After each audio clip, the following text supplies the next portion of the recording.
বৃষ্টি যেমন একরাশ দুঃখের অনুভূতিকে স্মরণ করিয়ে দেয়, ঠিক তেমনি এই বৃষ্টি শেষে এক কাপ চা যেন মানুষকে উষ্ণ ছোঁয়া দিয়ে যায় এক নতুন জীবনের আশায়। পাশাপাশি রাতের খাবারে যদি হয় প্রিয় মানুষের সাথে পছন্দের খাবার, তাহলে তো আর কোনো কথাই নেই।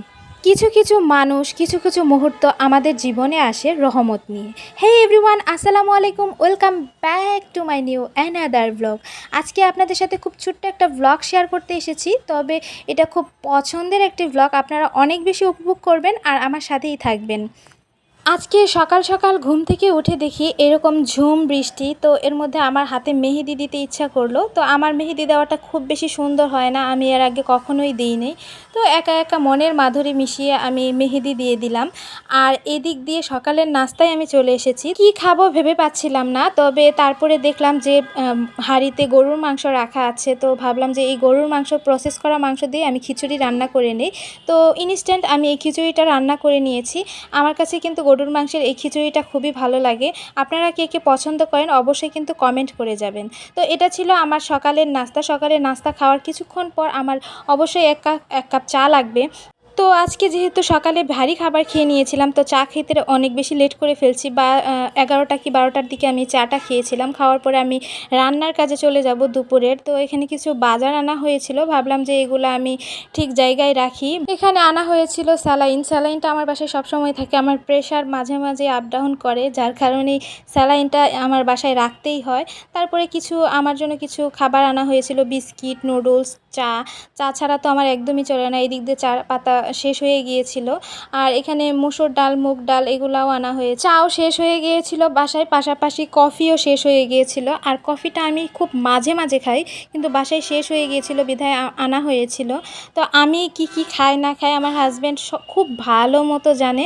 তো এই জিনিসটা আমার কাছে খুবই ইন্টারেস্টিং লেগেছে। মাঝে মাঝেই করে, আমি জানি। এই স্টারশিপের এই ম্যাঙ্গো জুসটা আমার অনেক বেশি পছন্দ। তো আমার হাজব্যান্ড করে কি মাঝে মাঝে এগুলা বাজারের সাথে আমার নিয়ে আসে। আমার কাছে খুব ভালোই লাগে এইসব ব্যাপারগুলো, ওর ছোট ছোট ব্যাপারগুলো খুবই কেয়ারিং। তো যাই হোক, দুপুরে রান্নায় চলে এসেছি। আর দুপুরে রান্নায় খুব বেশি কিছু করব না, এখানে ঢ্যাঁড়স ভাজি বসিয়ে দিয়েছি। আর ঢ্যাঁড়স ভাজিটা আপনারা কে কে পছন্দ করেন অবশ্যই কিন্তু কমেন্ট করে জানাবেন। পাশাপাশি আমি রান্না করেছিলাম এখানে আমডালটা আমার অনেক বেশি পছন্দ, আমার হাজব্যান্ডও পছন্দ করে। তো এই আমডালটা রান্না করেছিলাম। আর আমার পছন্দের এখানে রান্না করা হয়েছিল এই সামুদ্রিক মাছের একটা শুটকি আছে, সেই শুটকি বাঁশপাতা শুটকি বলে এটাকে। এই শুটকি দিয়ে কচুরলতি আর আলু দিয়ে রান্না করেছিলাম। এটা খেতে আমার কাছে খুবই ভালো লাগে। এটা যেহেতু আমি একা খাবো, আমার হাজব্যান্ড খাবে না, ও তো শুটকি খায় না। তো এই জন্য আমি মনের মাধুরী মিশিয়ে এখানে ঝাল অ্যাড করেছি, নিজের মতো করে রান্না করেছি। আর এটা দিয়ে আমি 1 প্লেট কেন 2 প্লেট ভাত ইজিলি খেয়ে নিতে পারবো, আর খেয়েছিলামও, খুবই মজা লাগে। তারপর বিকালবেলা আমি এই স্টারশিপের ম্যাঙ্গো জুসটা অনেক বেশি পছন্দ করি। তো সময় পাচ্ছিলাম না যে কখন খাবো।